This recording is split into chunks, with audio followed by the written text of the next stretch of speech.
Hello, good morning. Morning, ma'am. Good morning, ma'am. Morning, ma'am. Good morning, ma'am. Good morning, ma'am. Good morning.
Yes, good morning once again.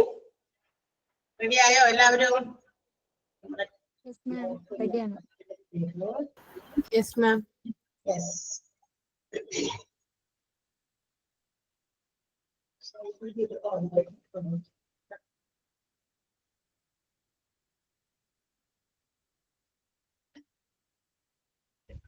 Okay, വായിച്ചൊക്കെ നോക്കിയോ? നോട്ടൊക്കെ disaster management.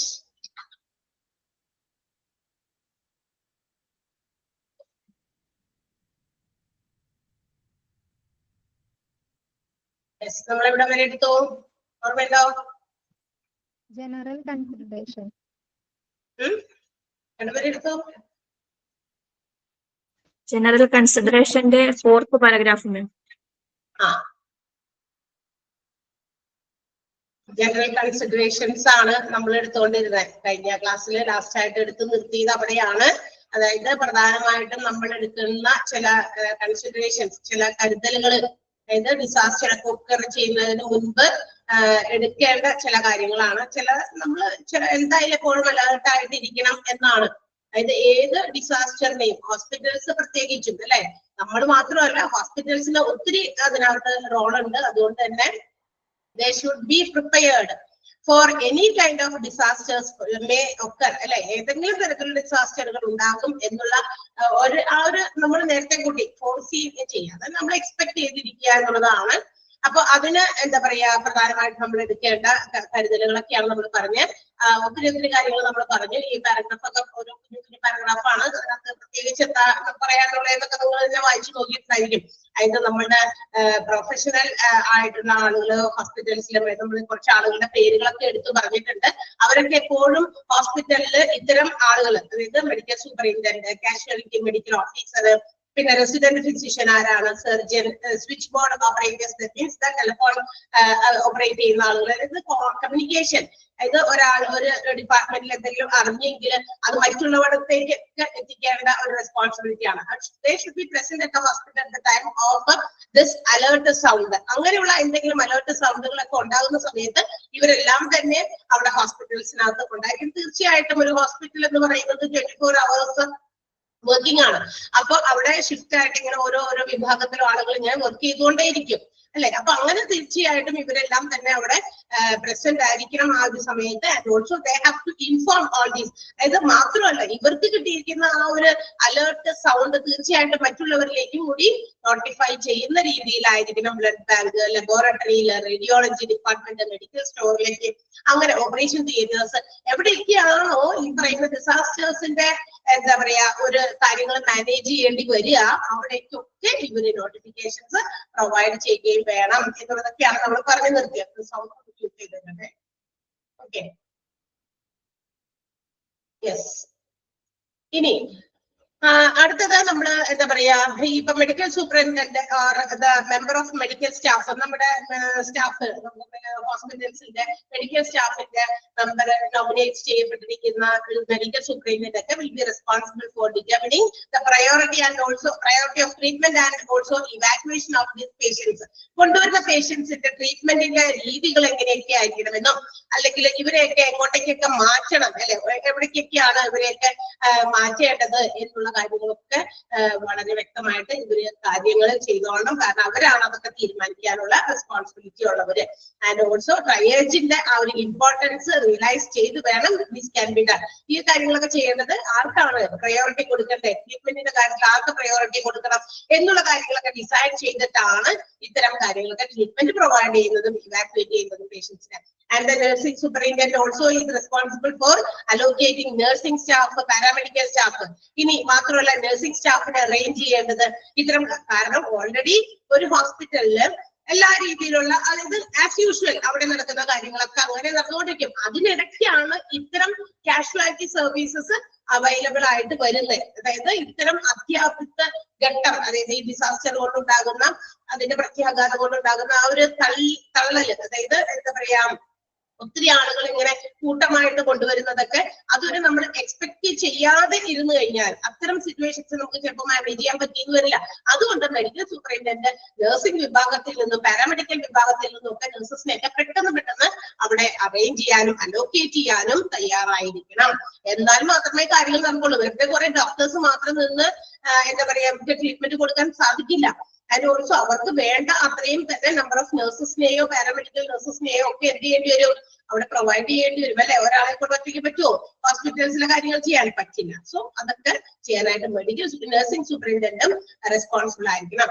അപ്പൊ ഇങ്ങനെ ഓരോ കാര്യങ്ങളും ഓരോ പ്രത്യേകം വ്യക്തികളിലേക്ക് നമ്മൾ allocate ചെയ്ത് കൊടുക്കുകയാണെങ്കിൽ ആ പറയുന്ന കാര്യങ്ങളെല്ലാം തന്നെ എന്താ പറയാ കൃത്യമായിട്ടൊക്കെ ചെയ്യാനായിട്ട് സാധിക്കും. Director deputy medical superintendent also is responsible to deal with relatives and friends those who are injured. And also അത് നോക്കി നമ്മൾ ഇവിടെ കൊണ്ടുവരുന്ന ആളുകൾ എല്ലാവരും കൊണ്ടുവരുമ്പോൾ അവരുടെ റിലേറ്റീവ്സിനോടും മറ്റുള്ളവരോടും ഫ്രണ്ട്സിനോടൊക്കെ ഉണ്ടെങ്കിൽ എന്തെങ്കിലുമൊക്കെ കാര്യങ്ങൾ സംസാരിക്കാനൊക്കെ ഉണ്ടെങ്കിലും അതുപോലെ തന്നെ പോലീസിന് എന്തെങ്കിലും കാര്യങ്ങൾ ഹാൻഡ് ഓവർ ചെയ്യാനുണ്ടെങ്കിൽ അതെല്ലാം തന്നെ ഇവര് എന്ത് ചെയ്യുക, ഡയറക്ടർ ഡെപ്യൂട്ടി മെഡിക്കൽ സൂപ്രണ്ടന്റ് അതിന് റെസ്പോൺസിബിൾ ആയിരിക്കണം. എന്തൊക്കെ കാര്യങ്ങൾ ചിലപ്പോൾ വിശദാംശങ്ങളൊക്കെ കൊടുക്കേണ്ടി വരും അല്ലെ, എക്സ്പ്ലനേഷൻസ് കൊടുക്കേണ്ടി വരും. ഓരോ പേഷ്യൻസിന്റെ കണ്ടീഷൻസിനെ കുറിച്ചായിരിക്കാം, അല്ലെങ്കിൽ അവരുടെ സ്റ്റേജസ് അവരുടെ ഇഞ്ചുറിയുടെ ആ ഒരു സ്റ്റേജിനെ സംബന്ധിക്കുന്നതായിരിക്കാം, അല്ലെങ്കിൽ ഇതെന്താണ് ഇതിന് കാരണമെന്ന് ആയിരിക്കാം. അങ്ങനെയൊക്കെയുള്ള കാര്യങ്ങൾക്കൊക്കെ മറുപടി കൊടുക്കാനും ഒക്കെ റെഡി ആയിട്ടിരിക്കണം. അതായത് ഓരോരുത്തർക്കും ആ ഒരു ജോലി അങ്ങനെ അലോക്കേറ്റ് ചെയ്ത് കൊടുക്കുകയാണെങ്കിൽ ഇറ്റ് വിൽ ബി ഈസി അല്ലെ, ഒരു ഈസി ടാസ്ക് ആയിരിക്കും. അല്ലെങ്കിൽ ഭയങ്കര ബുദ്ധിമുട്ടായിരിക്കും. അത്ര വലിയ ഈസി ആയിട്ടുള്ള ടാസ്ക് ഒന്നും അല്ല. പക്ഷെ നമുക്ക് അണ്ണാക്കുഞ്ഞും തന്നാലായതെന്ന് പറഞ്ഞതുപോലെ ഓരോരുത്തർക്കും അതിന്റെ അകത്ത് എന്ത് റോളാണ് ചെയ്യാനുള്ളത്, how can they participate in this emergency situation.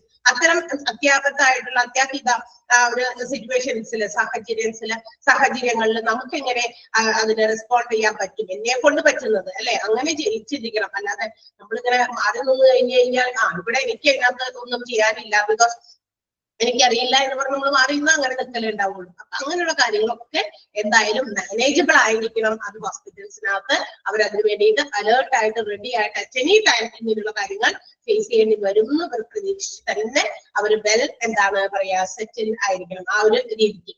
Okay, ഇനി അടുത്ത ഒരു ഹെഡിങ് നമുക്ക് പഠിക്കാനുള്ളത്, അല്ലെങ്കിൽ അടുത്ത ടോപ്പിക്കിലേക്ക് നമ്മൾ പറയാണ്. നമ്മൾ പറഞ്ഞു എന്താ പറയാ എമർജൻസി സിറ്റുവേഷൻസിൽ ഇതുപോലെ ഒത്തിരി പേഷ്യൻസിനെ വിൽ ബി ബ്രോട്ട് ഇൻ അല്ലെ ഹോസ്പിറ്റൽസിലേക്ക് കൊണ്ടുവരും. ആംബുലൻസിലായിക്കോട്ടെ മറ്റേതെങ്കിലും തരത്തിലുള്ള ട്രാൻസ്പോർട്ടേഷൻ ഫെസിലിറ്റി ഉപയോഗിച്ചും ഒത്തിരി ആളുകൾ എന്താ പറയും ഹോസ്പിറ്റൽസിലേക്ക് കൊണ്ടുവരും. And how can be sort out these all patients according to the situations. അതായത് ഇവിടെ കൊണ്ടുവരുന്ന ഈ പേഷ്യൻസിന് മുഴുവനും നമ്മൾ ഏത് രീതിയിലുള്ള കെയറിങ്, എങ്ങനെയാണ് കെയറിങ്ങിന്റെ രീതി പ്രൊവൈഡ് ചെയ്യേണ്ടതെന്ന് നമുക്ക് എന്താ പറയാ അതും മനസ്സിലാക്കാനായിട്ട് ഇച്ചിരി ഡിഫിക്കൽട്ട് ആയിട്ടുള്ള ടാസ്ക് ആണ്. So they have to sort the patients. തീർച്ചയായിട്ടും ഇങ്ങനെ കൊണ്ടുവരുന്ന പേഷ്യൻസിന് എന്ത് ചെയ്യേണ്ടി വരും, സോർട്ട് ഔട്ട് ചെയ്യേണ്ടി വരും. നമ്മൾ സോർട്ട് ചെയ്യില്ലേ, പല കാര്യങ്ങളും സോർട്ട് ചെയ്യാറുണ്ട് അല്ലെ, നോട്ട്സ് സോർട്ട് ചെയ്യാറുണ്ട്, 100ന്റെ 50ന്റെ 500ന്റെ ഒക്കെ സോർട്ട് ചെയ്യില്ലേ. അതെന്തിനാ, ഈസി കാൽക്കുലേഷൻസിനാണ്. അതുപോലെ തന്നെ ഒരു ഈസി മെത്തേഡിന് വേണ്ടിയിട്ട് നമ്മുടെ ഹോസ്പിറ്റൽസിലും ഇതുപോലെ കാഷ്വാലിറ്റിയിൽ പ്രവേശിപ്പിക്കുന്ന പേഷ്യൻസിന് അവരെയും സോർട്ട് ചെയ്താൽ ഈസിലി ഹാൻഡിൽ ചെയ്യാം. അവർക്കത് വളരെ ഈസി ആയിട്ട് ഹാൻഡിൽ ചെയ്യാൻ പറ്റും. And also they can provide treatment those who need priority. തീർച്ചയായിട്ടും കൂടുതൽ കൂടുതൽ മുൻഗണന ഉള്ള രീതിയിലുള്ള പേഷ്യൻസിന് ട്രീറ്റ്മെന്റ് പ്രൊവൈഡ് ചെയ്യാനും പറ്റും.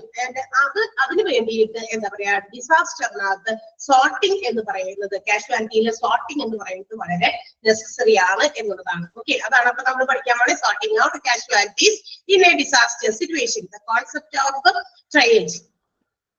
ട്രയേജിന്റെ ഒരു കോൺസെപ്റ്റ് ആണ്. അപ്പൊ അങ്ങനെ അതിന് വേണ്ടിയിട്ട് നമ്മൾ സോർട്ട് ഔട്ട് ചെയ്യുമ്പോൾ, അങ്ങനെ ചെയ്യുകയാണെങ്കിൽ ഡിമാൻഡ് ഫോർ ട്രീറ്റ്മെന്റ്, ഓരോരുത്തർക്കും എന്തൊക്കെ മെഡിക്കൽ കെയർ കൊടുക്കണം, അതിന്റെ ആ ഒരു ഡിമാൻഡിന് നമ്മൾ ഇങ്ങനെ കാറ്റഗറൈസ് ചെയ്യാനായിട്ട് പറ്റും അല്ലെ. ഇന്ന ആളുകൾക്കാണ് കൂടുതൽ കെയർ, ഇപ്പൊ തന്നെ immediate care without wasting any time, ഒരു നിമിഷം പോലും വൈകാതെ വേസ്റ്റ് ചെയ്യാതെ ഇവർക്കാണ്, ഇന്ന വിഭാഗത്തിൽ അല്ലെങ്കിൽ ഈ പേഷ്യൻസിനാണ് എന്ത് ചെയ്യേണ്ടത്, ആദ്യം കെയർ ചെയ്യേണ്ടത്. മറ്റുള്ളവർക്ക് കുഴപ്പമില്ല, അവർക്ക് ഒരു സെക്കൻഡ് പ്രിഫറൻസ് കൊടുത്താലും മതി എന്നങ്ങനെ ഇങ്ങനെ സോർട്ട് ഔട്ട് ചെയ്യണം. അത് ഫിസിഷ്യൻസ് അതുപോലെ തന്നെ സർജൻസ് ഇങ്ങനെയുള്ള ആളുകളൊക്കെ ഇത്തരം പ്രോബ്ലംസിനെ ഫേസ് ചെയ്യും. കാരണം ഇവർക്കാണ് അതിനകത്തുനിന്ന് അവരെ സോർട്ട് ഔട്ട് ചെയ്ത് എടുക്കാൻ പറ്റുള്ളൂ. they can make decisions which have to be given more preference and which can be kept for some time longer. കുറച്ചുകൂടി നേരം വൈകി ആർക്ക് ട്രീറ്റ്മെന്റ് കൊടുക്കണം, ഏറ്റവും നിയറസ്റ്റ് ട്രീറ്റ്മെന്റ് കൊടുക്കേണ്ടത് ആർക്കാണ്, അതൊക്കെ നമ്മുടെ റൂൾസ് ഓഫ് മെഡിസിന്റെ, അതായത് നമ്മുടെ എന്താ പറയാ ആരോഗ്യ സംരക്ഷണ മേഖലയുടെ ആ ഒരു പരിധിയിൽ നിന്നുകൊണ്ട് അതിന്റെ നിയമങ്ങൾക്ക് വിധേയമായിട്ട് അവർക്ക് ഇതൊക്കെ ചെയ്യാനായിട്ട് പറ്റും. അപ്പൊ അതിന് വേണ്ടിയിട്ട് സോർട്ട് ഔട്ട് ചെയ്യേണ്ടത് വളരെയധികം ഇമ്പോർട്ടന്റ് ആണ്. സോ അതിന് വേണ്ടിയിട്ടുള്ള റൂൾസ് എങ്ങനെയൊക്കെയാണ് അവർ ഈ ഇത്തരം സിറ്റുവേഷൻസിൽ സോർട്ട് ഔട്ട് ചെയ്യേണ്ടത്. ചിലപ്പോ അങ്ങനെ ആ സോർട്ട് ഔട്ട് ചെയ്ത് ആ ഒരു ട്രീറ്റ്മെന്റ് പ്രൊവൈഡ് ചെയ്യുകയാണെങ്കിൽ we can save the life of a number of patients. ഇങ്ങനെ കൊണ്ടുവരുന്ന കാഷ്വാലിറ്റി പേഷ്യൻസിനെ കുറച്ചധികം പേരുടെയൊക്കെ ലൈഫിനെ നമുക്ക് സേവ് ചെയ്യാനും ഇങ്ങനെയുള്ള സോർട്ടിംഗ് കൊണ്ട് പറ്റും. ആൻഡ് അത് മാത്രമല്ല, സോർട്ടിംഗ് ചെയ്ത് നമുക്ക് ട്രീറ്റ്മെന്റ് പ്രൊവൈഡ് ചെയ്ത് they can be evacuated to some other places അല്ലെ. ഇവരെ പെട്ടെന്ന് തന്നെ ഇന്ന സ്ഥലങ്ങളിലേക്ക്, ഏറ്റവും കൂടുതൽ എന്താ പറയാ ഭയങ്കരമായിട്ട് ക്രിട്ടിക്കൽ സിറ്റുവേഷൻസിൽ കൊണ്ടുവരുന്നത് എന്ന് വെച്ചാൽ ലൈഫ് സേവ് ചെയ്തെടുക്കാൻ തീർച്ചയായും പറ്റും.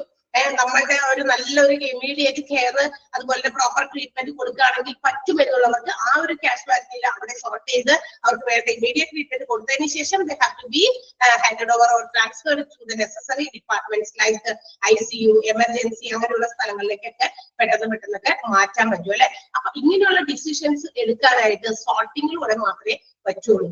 അങ്ങനെ സോർട്ട് ചെയ്തെടുക്കുകയാണെങ്കിൽ ഇറ്റ് വിൽ ബി ഈസി.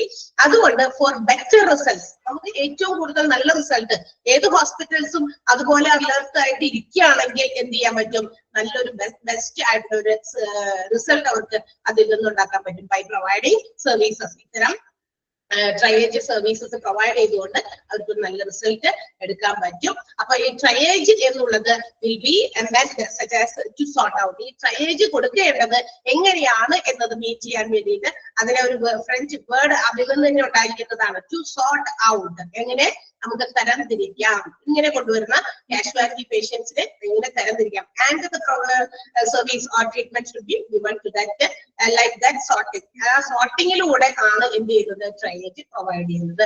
അതാണ് സോർട്ടിങ് വളരെ ഇമ്പോർട്ടന്റ് ആണ് ഇത്തരം കാഷ്വാലിറ്റി എമർജൻസി സിറ്റുവേഷൻസ്. ക്ലിയർ ആണല്ലോ? ആ ഒരു കുഞ്ഞു പാരഗ്രാഫ് മനസ്സിലായോ? ട്രയേജ് എന്ന് പറയുന്ന വേർഡ് തന്നെ ഒരു ഫ്രഞ്ച് വേർഡിൽ നിന്നാണ് ഉണ്ടാക്കിയിരിക്കുന്നത്. അതിന്റെ മീനിങ് ഒന്ന് മനസ്സിലാക്കി വെച്ചേക്കണം. ടു സോർട്ട് ഔട്ട്, ആ ഒരു സെന്റൻസ് വേണമെങ്കിൽ ഒന്ന് അണ്ടർലൈൻ ചെയ്ത് വെക്കാം. ഓക്കെ, അതുപോലെ തന്നെ physicians and in particular surgeons can be faced with insuperable problems and must therefore make decisions that are generally no longer in keeping with the rules of conventional medicine. അതായത് നമ്മളുടെ എന്താ പറയാ disasters ഒക്കെ ഉണ്ടാകുന്ന സമയത്ത് ഏറ്റവും കൂടുതൽ അലേർട്ട് ആയിട്ട് റെസ്പോൺസിബിൾ ആയിട്ട് കാര്യങ്ങൾ ചെയ്യേണ്ട ഒരു ആളുകളാണ് ഫിസിഷ്യൻസും സർജൻസും ഒക്കെ. അപ്പോ നിയമങ്ങൾക്ക് വിധേയമായും അല്ലാതെയൊക്കെ പെട്ടെന്ന് കാര്യങ്ങൾ തീരുമാനിക്കേണ്ട അവസ്ഥകൾ ഉണ്ടാകും. അതുകൊണ്ട് ആ ഒരു സെന്റൻസ് ഒന്ന് അണ്ടർലൈൻ ചെയ്ത് വെക്കാം. ആൻഡ് ട്രയേജിന്റെ ആ ഒരു മീനിങ് വരുന്ന സെന്റൻസ് ഒന്ന് അണ്ടർലൈൻ ചെയ്ത് വെക്കാം. ഓക്കെ, കുറെ കാര്യങ്ങൾ നമുക്ക് ഇതിനകത്ത് മനസ്സിലാക്കാനുള്ളത് തന്നെയാണ്, അല്ലാതെ നമുക്ക് ക്വസ്റ്റ്യൻ പേപ്പറിലേക്ക് വേണ്ടിയിട്ടുള്ള കാര്യങ്ങളല്ല കൂടുതലും ഉള്ളത്. സോ നമുക്ക് ഒത്തിരി അതിനകത്ത് ഉത്തരവാദിത്തങ്ങളിലേക്ക് വരുന്നുണ്ട്. അതിന്റെ താഴെയൊക്കെ പറയുന്നുണ്ട് നമുക്ക് എന്താണ് ചെയ്യുന്നത്, നമ്മൾക്ക് ഇതിനകത്ത് പങ്കുണ്ടോ, ഇത്തരം ഡിസാസ്റ്റർ ഒക്കെ ചെയ്യുമ്പോൾ പേഷ്യൻസിലേക്ക് ഹോസ്പിറ്റൽസിലേക്ക് കൊണ്ടുവരുമ്പോൾ നമുക്ക് ഇവിടെ എന്തൊക്കെ ചെയ്യാനുണ്ടോ എന്നൊക്കെ ഉള്ള കാര്യങ്ങളൊക്കെ ഇതിന്റെ താഴെ വരുന്നുണ്ട്. ഓക്കെ, ഇനി triage at the site of disaster ആണ്. Okay. Triage at the site of disaster. ഈ ഡിസാസ്റ്റർ ഒക്കർ ചെയ്യുന്ന സ്ഥലത്തുള്ള ട്രയേജ് ആണ്. എന്ന് വെച്ചാൽ അവിടെയും ചിലപ്പോഴൊക്കെ സോർട്ടിങ് നടത്തും. കാരണം നമുക്കറിയാം ഒരു വലിയ ദുരന്തമൊക്കെ നടക്കുന്ന സ്ഥലത്ത് ഒരുപാട് പേർക്ക് എന്തെങ്കിലുമൊക്കെ സംഭവിക്കുമല്ലോ. കുറച്ച് ഭയങ്കര ക്രിട്ടിക്കൽ സിറ്റുവേഷൻസിലുള്ളവരുണ്ടായിരിക്കും, മരിച്ചു പോയിരിക്കുന്നവരുണ്ടായിരിക്കും, അറ്റ് എ ടൈം ആ സമയത്ത് തന്നെ നിമിഷത്തിൽ തന്നെ മരിച്ചു പോയവരുണ്ടായിരിക്കാം.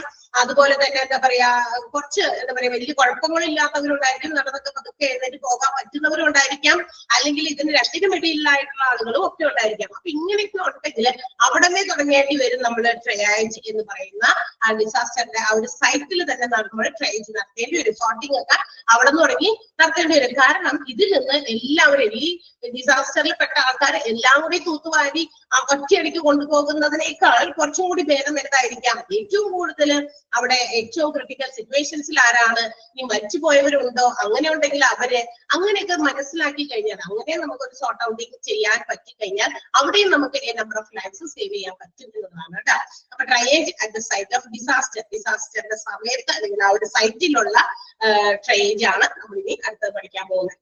ഇവിടെ കാഷ്വാലിറ്റീസ് ഓക്കെ ആൻഡ് കാഷ്വാലിറ്റീസ് ഒക്കെ, അതായത് ഏറ്റവും അത്യാഹിത വിഭാഗത്തിലുള്ള ആളുകളൊക്കെ ട്രീറ്റ്മെന്റ് കൊടുക്കാനായിട്ട് പ്രയോറിറ്റൈസ് ചെയ്ത് തന്നെയാണ് ട്രീറ്റ്മെന്റ് കൊടുക്കുന്നത്. ഏറ്റവും കൂടുതൽ ട്രീറ്റ്മെന്റ് കിട്ടേണ്ടത് ആർക്കാണ് എന്നുള്ള രീതിയിൽ സോർട്ട് ചെയ്ത് പ്രയോറിറ്റൈസ് ചെയ്തിട്ട് തന്നെയാണ് ട്രീറ്റ്മെന്റ് പ്രൊവൈഡ് ചെയ്യുന്നത്. And also they are evacuating after the treatment. ആ ഒരു ട്രീറ്റ്മെന്റിന്റെ പ്രൊസീജിയർ ഒക്കെ കഴിഞ്ഞതിന് ശേഷം പെട്ടെന്ന് ഇവരെ എങ്ങോട്ടേക്ക് മാറ്റണം എന്നുള്ളതൊക്കെ അവര് നടത്തുന്നുണ്ട്. അങ്ങനെയുള്ള കാര്യങ്ങളൊക്കെ നടത്തുന്നുണ്ട്.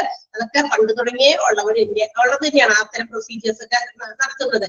ഇനി ഇതിന് വേണ്ടിയിട്ട് they are using A guide line. ഈ സോർട്ടിങ്ങിന് വേണ്ടിയിട്ട് അവരൊരു ഗൈഡ് ലൈൻ ഈ ഒരു കാര്യത്തിന് വേണ്ടിയിട്ട് മാസ് ആയിട്ടുള്ള കാഷ്വാലിറ്റീസ്, അതായത് ഒത്തിരി ഭീമമായ എണ്ണത്തിലുള്ള അത്യാഹിതങ്ങൾ സംഭവിക്കുമ്പോൾ അങ്ങനെയുള്ളതിന് വേണ്ടിയിട്ട് ഗൈഡ് ലൈൻ ആയിട്ട് അവർ ചില കാര്യങ്ങൾ ഫോളോ ചെയ്യുന്നുണ്ട്. And according to that they are categorized into 3. അങ്ങനെ ആ ഒരു ഗൈഡ് ലൈൻ ഫോളോ ചെയ്തിട്ട് സോർട്ടിങ് എന്നുള്ളതിനെ അവർ ഒന്നുകൂടി കാറ്റഗറൈസ് ചെയ്തിട്ട് ഏത് രീതിയിലാണ് ഈ സോർട്ടിങ് നടത്തേണ്ടത്. And it is prioritised as category number 1, 2 and 3. അങ്ങനെ 3 കാറ്റഗറീസ് ആയിട്ടാണ് ഈ സോർട്ടിംഗ് എന്ന് പറയുന്നതിനെ കാറ്റഗറൈസ് ചെയ്യുന്നത്. ആ കാറ്റഗറൈസേഷൻ ആണ് ഇനി നമുക്ക് പഠിക്കാനുള്ളത്. അങ്ങനെ ആ ഒരു കാറ്റഗറിയിൽ ഓരോ രീതിയിൽ നമ്മൾ എങ്ങനെ പേഷ്യൻസിനെ ക്ലാസിഫൈ ചെയ്യുന്നു അതനുസരിച്ച് അവർക്ക് ട്രീറ്റ്മെന്റ് കൊടുക്കാൻ വേണ്ടിയിട്ട്. ഓക്കെ, അപ്പൊ എന്താണ് category number 1? What is the category number 1? Which is you have to be provided immediate treatment. എത്രയും പെട്ടെന്ന് ചികിത്സ കൊടുക്കേണ്ടത്, ടു സേവ് ദെയർ ലൈഫ്. ജീവനിലേക്ക് അവരെ തിരിച്ചു കൊണ്ടുവരാൻ പറ്റും ഇത്രയും ഇമ്മീഡിയറ്റ് ആയിട്ടുള്ള ട്രീറ്റ്മെന്റ് പ്രൊവൈഡ് ചെയ്താൽ എന്നുള്ള കണ്ടീഷൻസിലാണെങ്കിൽ അവരെ കാറ്റഗറൈസ് ചെയ്യുന്നത് കാറ്റഗറി നമ്പർ 1ലാണ്. അപ്രോക്സിമേറ്റ്ലി ഒരു 20% ഓഫ് ദ ആളുകൾ ചിലപ്പോൾ അതിനകത്ത് ഉണ്ടായിരിക്കും അല്ലെ. അതായത് ആ ഡിസാസ്റ്റർ സംഭവിച്ചതിൽ ഏറ്റവും കൂടുതൽ പെട്ടെന്ന് ട്രീറ്റ്മെന്റ് കിട്ടേണ്ട കുറച്ച് ആളുകളെ, അങ്ങനെ ഒരു ഏകദേശം ഒരു അപ്രോക്സിമേറ്റ് കണക്കാണ് കേട്ടോ, അല്ലാണ്ട് അത് കറക്റ്റ് ആയിട്ട് ഇത്രയും ആണെന്നല്ല. 20% ആൾക്കാർക്ക് ഇങ്ങനെയുള്ള ദുരന്തങ്ങളിൽ അത്രയും അത്യാഹിതം അല്ലെങ്കിൽ ഏറ്റവും കൂടുതൽ പ്രിഫറൻസ് കൊടുക്കേണ്ട ട്രീറ്റ്മെന്റ് ഉള്ള വിഭാഗം 20% അവരെ ക്ലിയർ കട്ടായിട്ട് പറഞ്ഞിരിക്കുന്നതല്ല, ഒരു ഏകദേശ കണക്കാണ് പറഞ്ഞിരിക്കുന്നത്. ഏകദേശം 20% ആളുകൾക്ക് അത്തരം ട്രീറ്റ്മെന്റ് പ്രൊവൈഡ് ചെയ്യേണ്ടി വരും. സോ അവരെ നമ്മൾ കാറ്റഗറി നമ്പർ 1ൽ പെടുത്തുന്നു. And the second category is delayed treatment. കുറച്ചുകൂടി താമസിച്ചാലും കുഴപ്പമില്ല. അതായത് ആ രണ്ടാമത്തെ കാറ്റഗറിയിൽ അത്ര പെട്ടെന്ന് കൊടുക്കേണ്ട ഇമ്മീഡിയറ്റ് ട്രീറ്റ്മെന്റിന്റെ ആവശ്യമില്ല. കുറച്ച് സമയം ഒന്ന് ലാഗ് ചെയ്യിച്ചാലും വലിയ പ്രശ്നം നേരിടുന്നില്ല. അതെന്തിനാ അങ്ങനെ ഡിസാസ്റ്ററിന്റെ സൈറ്റിൽ വെച്ചിട്ട് അങ്ങനെ ഒരു സോർട്ടിങ് അല്ലെങ്കിൽ അങ്ങനെ ഒരു ട്രയൽ നടത്തുന്നതിന്റെ സംഭവം എന്താ?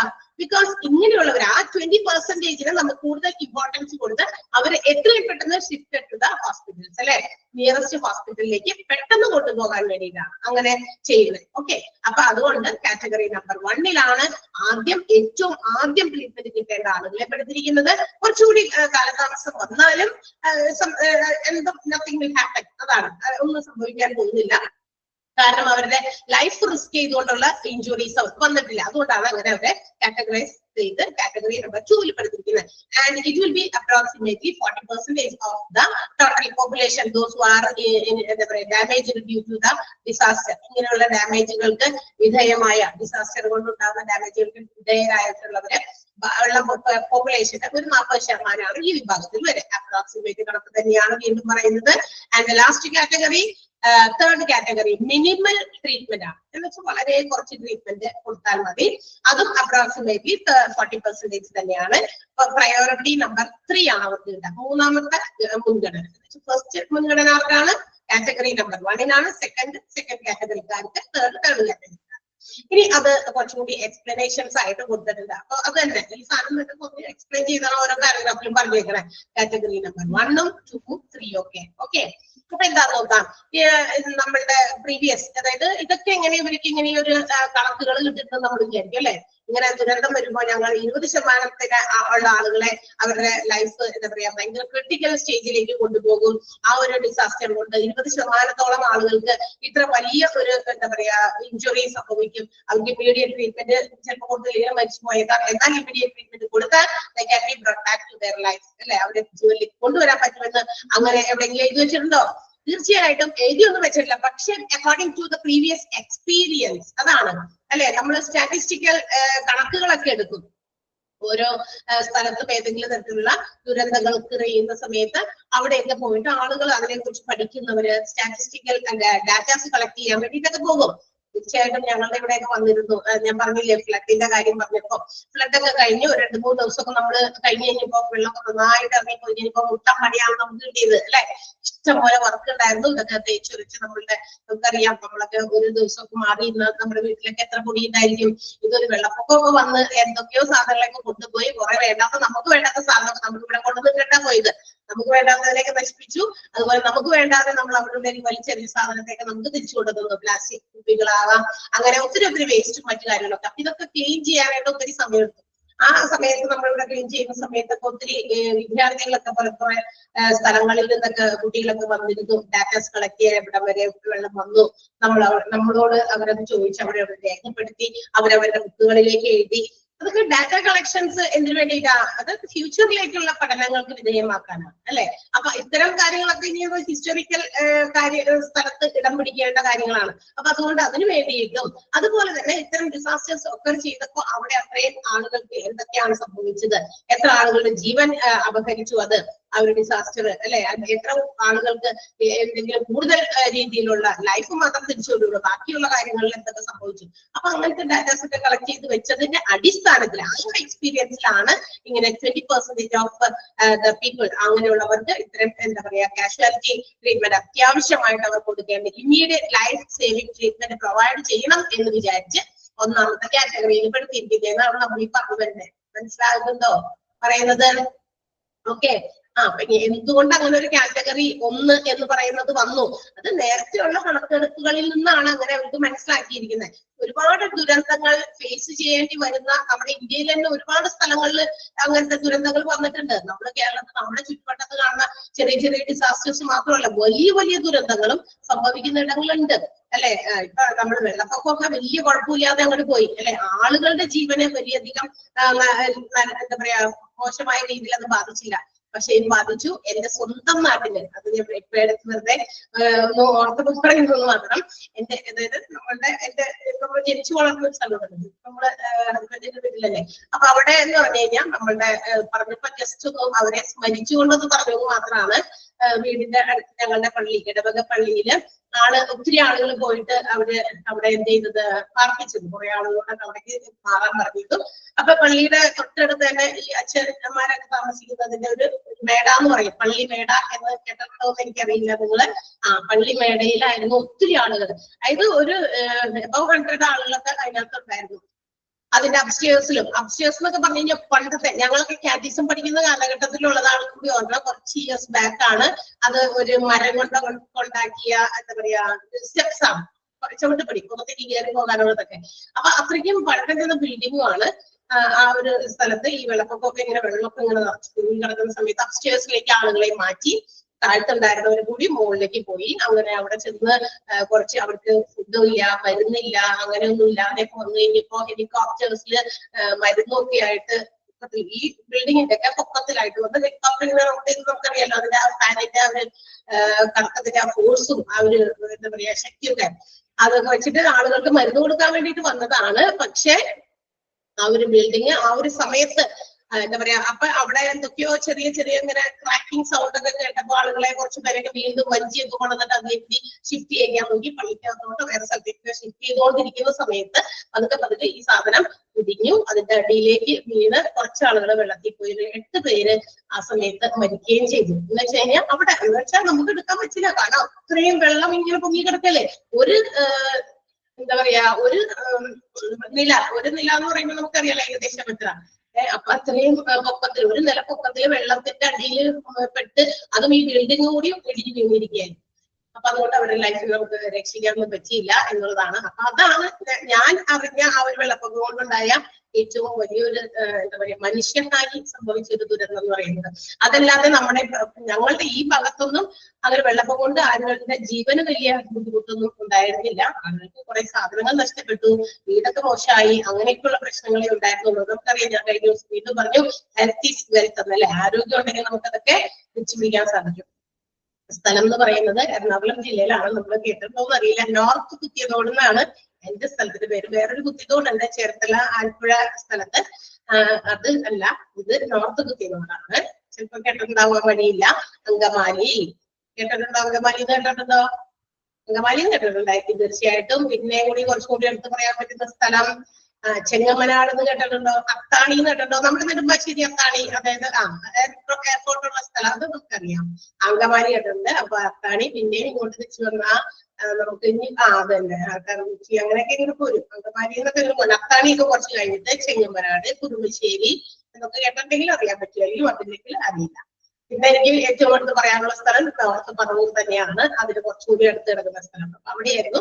അപ്പൊ ഈ സംഭവം നടന്നത് നമ്മൾ അറിയുന്നില്ല. പക്ഷെ നമ്മളും ഇതുപോലെ തന്നെ രക്ഷപ്പെട്ടിട്ടൊക്കെ ഓരോ സ്ഥലത്തൊക്കെ വന്ന് എന്താ പറയാ, നമ്മളിവിടെ എല്ലാവരും കൂടി ക്യാമ്പ് ചെയ്ത സമയത്ത് ടിവിയിലൂടെയാണ് ഈ വാർത്ത നമ്മളും കാണുന്നത്. നമ്മുടെ നാട്ടിൽ ഇങ്ങനെ ഒരു സംഭവം നടക്കുന്ന കാര്യം നമ്മൾ നേരിട്ട് കാണാണ്. എന്റെ സ്വന്തം നാട്ടിൽ ഇങ്ങനെ നടക്കുന്ന കാര്യം. പക്ഷെ അതിനകത്ത് ആരൊക്കെ പെട്ടിട്ടുണ്ട്, നമ്മുടെയും ആളുകളൊക്കെ ഉണ്ടായിരുന്നു. ആരാണതില് പോയിരിക്കുന്നതൊന്നും നമുക്ക് അന്നേരം മനസ്സിലായില്ല. കാരണം നമുക്ക് നോക്കി നിൽക്കാനേ പറ്റുള്ളൂ, ഒന്നും ചെയ്യാനില്ല. ചുറ്റിലും വെള്ളമാണ്, നമ്മളും ഒരു ദ്വീപിൽപ്പെട്ട പോലെ ഇങ്ങനെ കിടക്കായിരുന്നു അല്ലെ. അപ്പൊ ഒന്നും ചെയ്യാൻ പറ്റില്ല. അപ്പൊ ഇത്തരം എക്സ്പീരിയൻസുകൾ നമ്മൾ നേരത്തെ കൂട്ടി ആളുകളിൽ നിന്ന് കളക്ട് ചെയ്ത ഡാറ്റാസ് ഒക്കെ ഈ പറയുന്ന അവര് കാറ്റഗറൈസ് ചെയ്യാനായിട്ട് അവർക്ക് ഇങ്ങനെ 20%, 40%, മൊത്തത്തിൽ ഇൻജുവേർഡ് ആയത് 20%, കുറച്ചുകൂടി കുറച്ച് ലാഗ് ചെയ്യുന്ന ഒരു ട്രീറ്റ്മെന്റ് ആവശ്യമുള്ള 40%, എന്നാൽ വേറെ മിനിമൽ ട്രീറ്റ്മെന്റ് മാത്രം ആവശ്യമുള്ള വിഭാഗം 40% എന്നൊക്കെ ഇങ്ങനെ അവര് തരംതിരിച്ചത് ആ ഒരു കണക്കെടുപ്പുകളുടെ രീതിയിലാണ്. ഓക്കെ, അതാണ് പറഞ്ഞു വന്നത്. അപ്പൊ ഈ പറയുന്ന കാറ്റഗറിയിൽ casualties suffering from severe bleeding, ഒന്നാമത്തെ കാറ്റഗറിയിൽ പെടുന്ന ആളുകൾ കുറച്ചുകൂടി അതിന് എക്സാമ്പിൾസ് ഒക്കെ കൊടുത്തിട്ട് ആർക്കൊക്കെയാണ് ഈ ഒരു ഫസ്റ്റ് കാറ്റഗറിയിലേക്ക് സോർട്ട് ചെയ്ത് ഇമ്മീഡിയറ്റ് ട്രീറ്റ്മെന്റ് കിട്ടേണ്ട വിഭാഗം ആരൊക്കെയാണ് കൂടി അവിടെ എടുത്ത് പറഞ്ഞിട്ടുണ്ട്. ആരൊക്കെയാണ് ഭയങ്കരമായിട്ട് എന്തെങ്കിലുമൊക്കെ എന്താ പറയാ പല പല കാര്യങ്ങൾ കൊണ്ടുണ്ടാകുന്ന പല ബ്ലീഡിങ്സ്, ഇന്റേണൽ ആയിട്ടുള്ള ഇഞ്ചുറീസ് ഒക്കെ ആയിട്ട് ബ്ലീഡിങ് ഉണ്ടാകുക, ഒബ്സ്ട്രക്ഷൻ ഓഫ് റെസ്പിറേറ്ററി ട്രാക്ട്, അതായത് ശ്വാസകോശ സംബന്ധമായിട്ട് അങ്ങനെ എന്തെങ്കിലും പ്രശ്നങ്ങൾ അനുഭവപ്പെടുക, ന്യൂമോതെറാക്സ്, ഹീമോതെറാക്സ്, ഇതൊക്കെ എന്തെന്ന് പറഞ്ഞാൽ ന്യൂമോതെറാക്സ് എന്ന് പറഞ്ഞിട്ടുണ്ടെങ്കിൽ നമ്മുടെ കൊളാപ്സ്ഡ് ലങ് ആണ്. അതായത് ലങ്സിന്റെ അതുപോലെ തന്നെ നമ്മുടെ ചെസ്റ്റ് വാളിന്റെ ഒക്കെ ഇടയിലേക്ക് എയർ ഇങ്ങനെ ലീക്ക് ചെയ്യുന്ന ഒരു അവസ്ഥ, അതിനെയാണ് ന്യൂമോതെറാക്സ് എന്ന് വിളിക്കുക. അത് എയർ ഇല്ലേ നമ്മുടെ ലങ്സിന്റെയും അതുപോലെ തന്നെ നമ്മുടെ ചെസ്റ്റ് വാൾ അതിന്റെ ഒക്കെ ഇടയിൽ ഗ്യാപ്പുണ്ട്, അവിടേക്ക് എയർ ഇങ്ങനെ ലീക്ക് ചെയ്യുന്ന ഒരു അവസ്ഥ, അതിനെയാണ് ന്യൂമോതെറാക്സ് വിളിക്കുക. അതുപോലെ തന്നെ ഹീമോതെറാക്സ് എന്ന് പറഞ്ഞാലും അതും അതുപോലെ തന്നെ ഒരു എന്താ കളക്ഷൻ ഓഫ് ബ്ലഡ് ആണ്. ഇങ്ങനെ ബ്ലഡ് ഈ പറയുന്ന ഇതിന്റെയൊക്കെ ഇടയിലേക്ക് എന്താ പറയാ ബ്ലഡ് ഇങ്ങനെ വന്ന് നിറയില്ല, അത് ലീക്ക് ചെയ്യുന്നതിന്റെ ഒരു മറ്റൊരു രീതി തന്നെയാണ്. ലങ്സിന്റെയും റിബ് കേജിന്റെയും ഇടയിൽ ഒരു ഹോൾ ഓഫ് സ്പേസ് ഉണ്ട്, അവിടേക്ക് ബ്ലഡ് ലീക്ക് ചെയ്യുക. അതുകൊണ്ട് അങ്ങനെ ഉണ്ടാകുന്ന ഇഞ്ചുറീസ്, അത് അങ്ങനെയുള്ളവരെ അതുപോലെ തന്നെ. അപ്പൊ ഏറ്റവും കൂടുതൽ ട്രീറ്റ്മെന്റ് കിട്ടേണ്ടത് ഇങ്ങനെയുള്ള ഒബ്സ്ട്രക്ഷൻസ് സംഭവിച്ച ആളുകൾക്ക് തന്നെയാണ്. So they have to be removed within the shortest possible time എന്ന് പറഞ്ഞേ. ഏറ്റവും ചുരുങ്ങിയ സമയത്തിനുള്ളിൽ ഇവർക്ക് ഏറ്റവും പ്രത്യേകമായിട്ടുള്ള കാഷ്വാലിറ്റി ട്രീറ്റ്മെന്റ് കിട്ടുന്നിടത്തേക്ക് മാറ്റേണ്ടി വരും. അതുപോലെ തന്നെ ഹൈപ്പോവോലമിക് ഷോക്ക് എന്ന് പറയുന്നത് low volume of blood or water in our body, നമ്മുടെ ബോഡിയിൽ ഒട്ടും തന്നെ വെള്ളമോ അല്ലെങ്കിൽ വെള്ളത്തിന്റെ ആ ഒരു അംശമോ അല്ലെങ്കിൽ ബ്ലഡിന്റെ അംശമോ ഇല്ലാതിരിക്കുന്ന അവസ്ഥ. അങ്ങനെയുള്ള ആളുകളെ serious injuries to the extremities, extreme ലിമിറ്റിലാണ് ഭയങ്കരമായിട്ടുള്ള ഇഞ്ചുറീസ്, ചിലപ്പോൾ നല്ല തലക്കൊക്കെ ആയിരിക്കാം.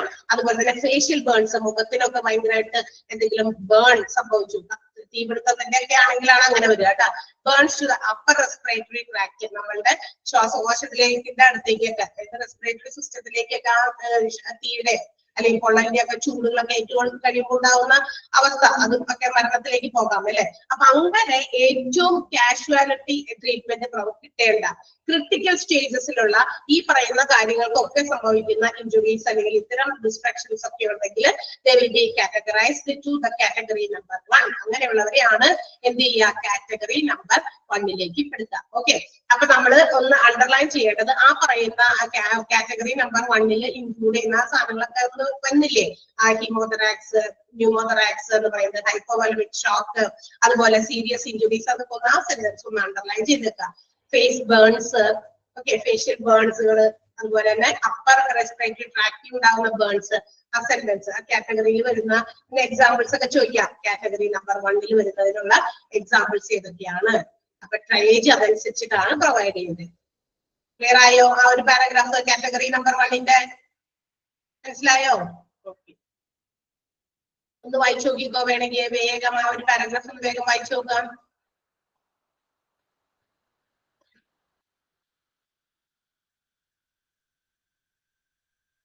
ഓക്കെ,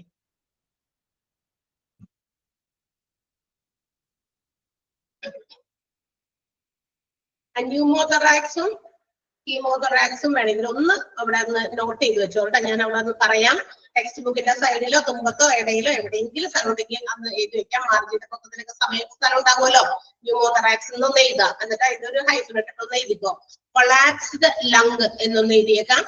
ചെറുതൊക്കെ ചില കാര്യങ്ങൾ നമുക്കൊന്ന് വായിക്കുമ്പോൾ ഒന്ന് കണക്ട് ചെയ്യാൻ വേണ്ടി ഇതൊക്കെ ആവശ്യമാണ്. അങ്ങനെയുള്ളത് മാത്രമേ ഞാൻ പറയുന്നുള്ളൂ, അതല്ലാത്തത് നമ്മൾ പറയേണ്ട ആവശ്യമില്ല. Collapsed lung, COLLAPSED, collapsed lung. വീണ്ടും ഒരു ഹൈഫൻ ഇടുക. അതെന്താണ് കൊളാപ്സ്ഡ് ലങ്? അത് ഒന്നും കൂടി എക്സ്പ്ലെയിൻ ചെയ്യാം. ഒരു ഹൈഫൻ ഇട്ടിട്ട് air leaks, air leak, LEAKS, air leaks between the lung and chest wall, between the lung, LUNG, lung and chest wall, നമ്മുടെ ചെസ്റ്റിന്റെ വാൾ, ഭിത്തിയും അതുപോലെ ലങ്കും അതിന്റെ ഇടയിലേക്ക് ഇങ്ങനെ എയർ ലീക്ക് ചെയ്യുന്ന ഒരു അവസ്ഥ, അതാണ് ന്യൂമോതെറാക്സ് എന്ന് പറയുന്നത്. അടുത്തത് ഹീമോതെറാക്സ് കൂടി എഴുതാം. താഴെയോ മുകളിലോ എവിടെയെങ്കിലും സ്ഥലം ഉണ്ടെങ്കിൽ എഴുതി വെക്കാം. നോട്ട്ബുക്കിൽ എഴുതുന്നവരുണ്ടെങ്കിലും അതിനകത്ത് എഴുതിക്കൊള്ളാം, കുഴപ്പമില്ല. ഹീമോതെറാക്സ് കൂടി എഴുതാം, ഒരു ഹൈഫൻ ഇട്ടിട്ട്. Serious condition in which, serious, അത് ഭയങ്കര സീരിയസ് ആയിട്ടുള്ള ഒരു സിറ്റുവേഷൻ ആണ്. Serious condition in which blood collects in, which blood collect, COLLECTS, collects in pleural space, PLEURAL, pleural space, pleural സ്പേസിലേക്ക് ബ്ലഡ് വന്ന് കളക്ട് ചെയ്യപ്പെടുന്ന ഒരു സീരിയസ് കണ്ടീഷൻ, അതിനെയാണ് നമ്മൾ ഹീമോതെറാക്സ് എന്ന് വിളിക്കുക. അപ്പൊ പ്ലൂറൽ സ്പേസ് ഏതാണെന്നാണ് ഞാൻ നേരത്തെ പറഞ്ഞത്. ഏത്? ലങ്സിന്റെയും റിബ് കേജിന്റെയും ഇടയിലുള്ള ഒരു ഹോളോ സ്പേസ്. വേണമെങ്കിൽ അതുകൂടി ഒന്ന് നോട്ട് ചെയ്ത് വെക്കാം. പ്ലൂറൽ സ്പേസ് ഏതാണെന്ന്. ആ പ്ലൂറൽ സ്പേസിലേക്ക് ബ്ലഡ് വന്ന് ഇങ്ങനെ എന്താ പറയാ കളക്ട് ചെയ്യപ്പെടുന്ന അതൊരു സീരിയസ് കണ്ടീഷൻ തന്നെയാണ്. അപ്പൊ അങ്ങനെയുള്ളവരെയൊക്കെ പെട്ടെന്ന് കാറ്റഗറി ഫസ്റ്റിൽ പെടുത്തിയിട്ട് പെട്ടെന്ന് ഇമ്മീഡിയറ്റ് ട്രീറ്റ്മെന്റ് ഒക്കെ പ്രൊവൈഡ് ചെയ്യേണ്ടി വരും കേട്ടോ. അപ്പൊ ആ പ്ലൂറൽ സ്പേസ് ഏതാണെന്ന് ഒന്നുകൂടി നമ്മൾ വേണമെങ്കിൽ ഒന്ന് എഴുതി വെച്ചോ. PLEURAL, പ്ലൂറൽ സ്പേസ്, ഒരു ഹൈഫൻ ഇട്ടിട്ട് എഴുതാം. Hollow space between, hollow HOLLOW, hollow space between lung and rib cage, lung and rib cage.